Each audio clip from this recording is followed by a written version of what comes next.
Karen Thornberry truly believes she owned my land, or at the very least, that her title as HOA president gave her the same authority.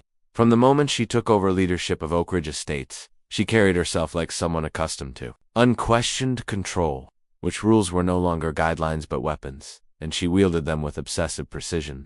2. Karen. Boundaries existed only on paper, when they benefited her, and they vanished entirely when they stood in her way.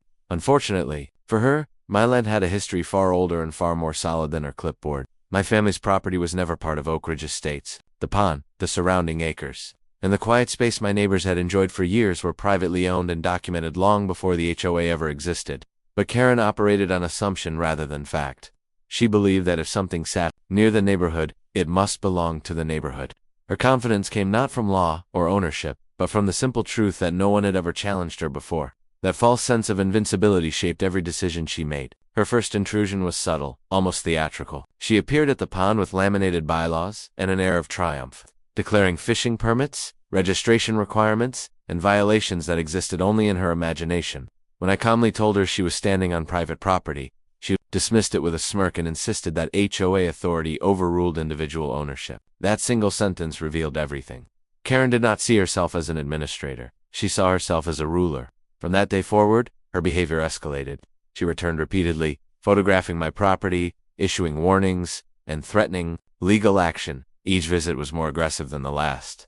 She spoke loudly, ensuring witnesses were present, using intimidation as a substitute for legitimacy. To her, resistance was defiance, and defiance demanded punishment. What she never realized was that every step she took onto my land without permission strengthened the case against her. Karen's greatest mistake was confusing silence for surrender. I did not argue, shout, or retaliate. I documented while she paraded authority. I gathered evidence. Old deeds, surveys, tax records, and proof of ownership sat quietly in a folder. While she dug deeper into her own delusion, she believed power came from being loud, from calling the police, from threatening ruin. In reality, power came from facts she never bothered to check. When the truth finally confronted her, it was swift and merciless. The very land she claimed was HOA controlled was confirmed as mine, and the HOA itself was exposed as a long-term trespasser. In that moment, Karen's imagined empire collapsed. Her authority vanished, replaced by legal consequences she could not talk her way out of.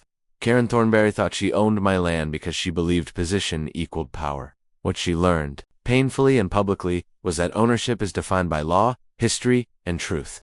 And no clipboard, no title, and no amount of intimidation can overwrite that. What made the situation so infuriating was not just the audacity of the claims, but the irony behind them. The pond at the center of it all was never meant to be a symbol of authority or control. It had always been a place of calm, a private retreat, shaped by generations of care and respect. Long before Oak Ridge Estates existed, my family treated the land as something to be preserved, not governed. The water reflected trees, sky, and silence, not bylaws and enforcement notices. Yet somehow, this quiet space became the stage for a very public power trip. The transformation began when Karen Thornberry decided that visibility equaled ownership. The pond was open, scenic, and inviting, and to her, that meant it should fall under her rule. She could not accept that something so prominent existed beyond her reach. The idea that a private individual could control land that residents enjoyed disrupted her sense of order. Rather than appreciating the generosity behind sharing the space, she interpreted it as a loophole waiting to be closed. Her approach was never about safety or community welfare. It was about dominance. Every interaction was designed to remind people who she thought was in charge. She spoke in declarations, not discussions. She carried papers like weapons and used legal language as a shield to mask her lack of actual authority. The pond, in Hermania, was not a family legacy or a natural sanctuary. It was an asset she had failed to claim, and that failure offended her deeply. The more she asserted control, the more absurd the situation became. She invented requirements that had no basis in law, insisting on permits, approvals, and permissions that existed nowhere outside her own imagination. Children fishing with their parents were suddenly violations. Conversations near the water became disturbances. A shared moment of peace was reframed as disorder, simply because it was not sanctioned by her office. The pond did not change, but her obsession with controlling it grew louder and more aggressive. What she never understood was that the pond's openness was an act of trust, not weakness. Allowing neighbors to enjoy it was a choice rooted in goodwill, not obligation. Karen mistook kindness for submission and access for entitlement. Each time she attempted to enforce her will, she revealed how deeply she misunderstood both the land and the people around it. Authority, when disconnected from reality, becomes nothing more than performance. Her power trip reached its peak when she attempted to turn a private gathering into a public spectacle. By calling the police, she believed she was making a final, undeniable statement of control. Instead, she exposed the emptiness of her claims. The pond remained what it had always been, privately owned, legally protected, and grounded in history. Her authority, on the other hand, evaporated the moment it was tested. In the end, the pond did not need defending through confrontation or force. It needed only the truth. And the truth had been quietly waiting beneath the surface, the entire time, deeper and far more enduring than any temporary illusion of power. Those 9 minutes felt unreal, not because they were dramatic in the way movies portray confrontations, but because of how quickly an illusion collapsed once it was exposed to reality. For months, Karen Thornberry had ruled our neighborhood, through fear, paperwork, and relentless pressure. She thrived on the belief that no one would challenge her, that her position insulated her from consequences. When the police arrived, she was certain the final act would end in her favor. She had rehearsed this moment in her mind many times. What she had not prepared for was the truth arriving with official badges and calm professionalism. As the officers stepped out of their cruisers, Karen's confidence was absolute. She spoke loudly, gesturing toward the pond, listing alleged violations with theatrical urgency. To her, the presence of law enforcement validated her authority. She stood taller, her voice sharpened, and her accusations grew more dramatic with each sentence. Meanwhile, I stood quietly, holding a folder that represented more than a century of documented ownership. I did not interrupt her performance. I simply waited. Time moved differently in those minutes. While Karen spoke, the officers listened. While she demanded action, they asked questions. When the documents were placed in the sergeant's hands, the shift was immediate. Authority changed direction without a single raised voice. Maps were examined, records were verified. The law, indifferent to Karen's confidence or outrage, spoke through ink, measurements, and dates. With every page turned, her version of reality weakened. The moment of realization was unmistakable. Her expression faltered, then cracked. The certainty she had worn so comfortably slipped away as facts replaced assumption. She argued, denied, and protested, but the momentum was gone. No amount of insistence could override surveys that predated the HOA by generations. The officers were no longer mediating a complaint. They were uncovering a history of trespass and harassment. Those 9 minutes ended more than a single confrontation. They dismantled a reign built on intimidation. The woman who had terrorized neighbors with fines and threats now stood powerless. Confronted by consequences she could not escape. The tone of the officers shifted from listening to advising, from patience to warning. What had begun as her attempt to assert control ended with her being told to leave property she had no right to occupy. There was no shouting, no dramatic victory speech. The end came quietly, officially, and decisively. A cease-and-desist letter was served. Legal boundaries were reaffirmed.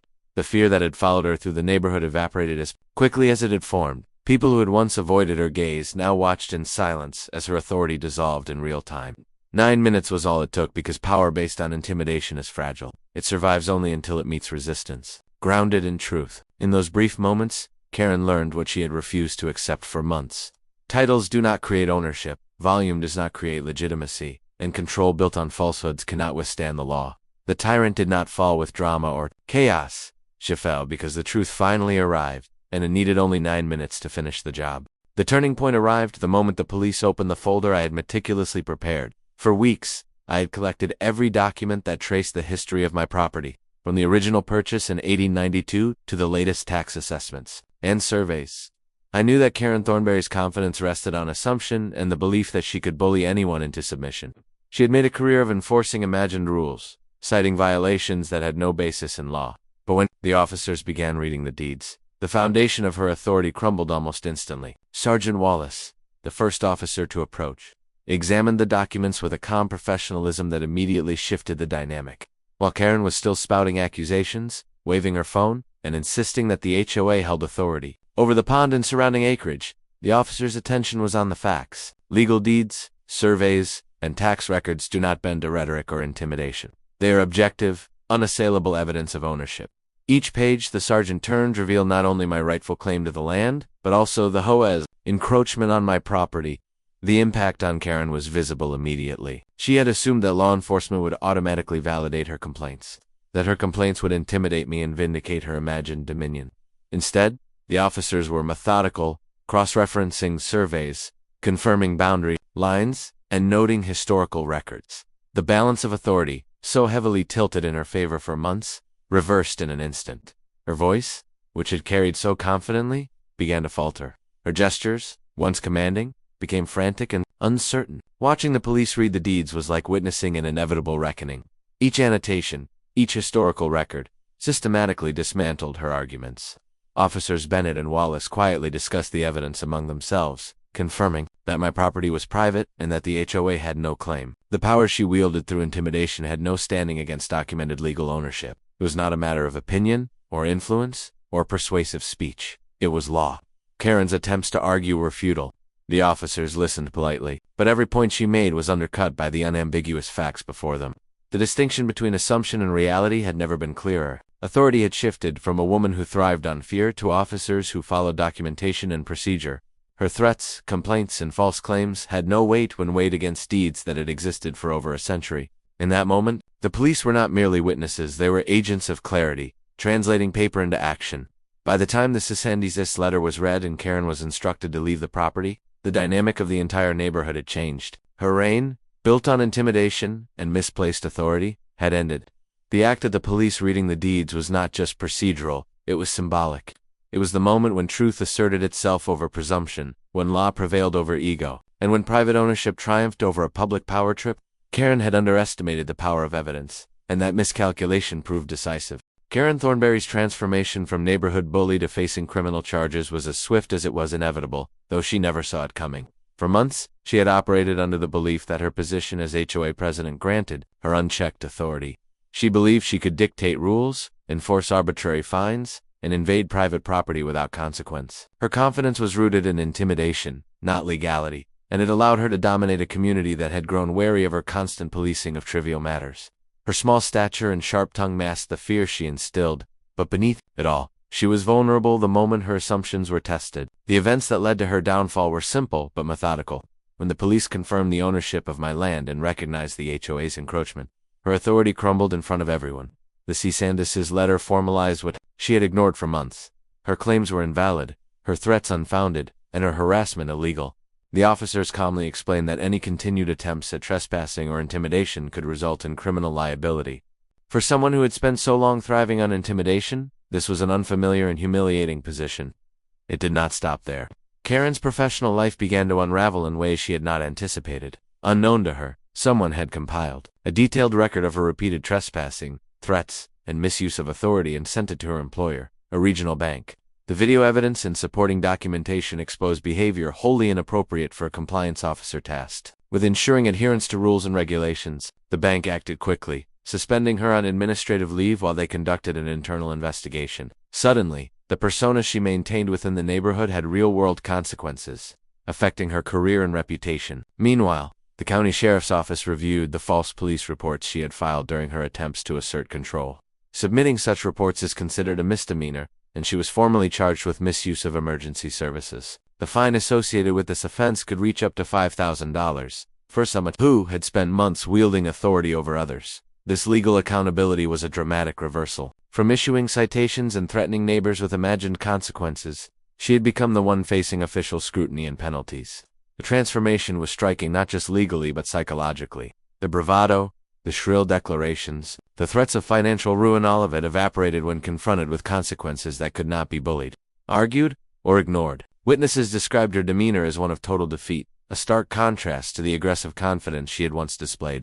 Her campaign of intimidation, which had once controlled a neighborhood, had now exposed her to criminal liability and professional jeopardy.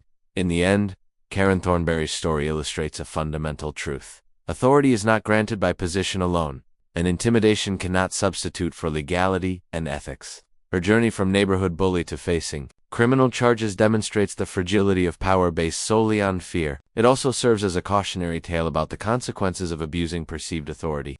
Actions rooted in harassment and false claims can unravel swiftly when met with evidence, law, and accountability. In the blink of a few weeks, the person who once ruled with fear became a cautionary example of how quickly power can reverse when grounded in nothing but arrogance.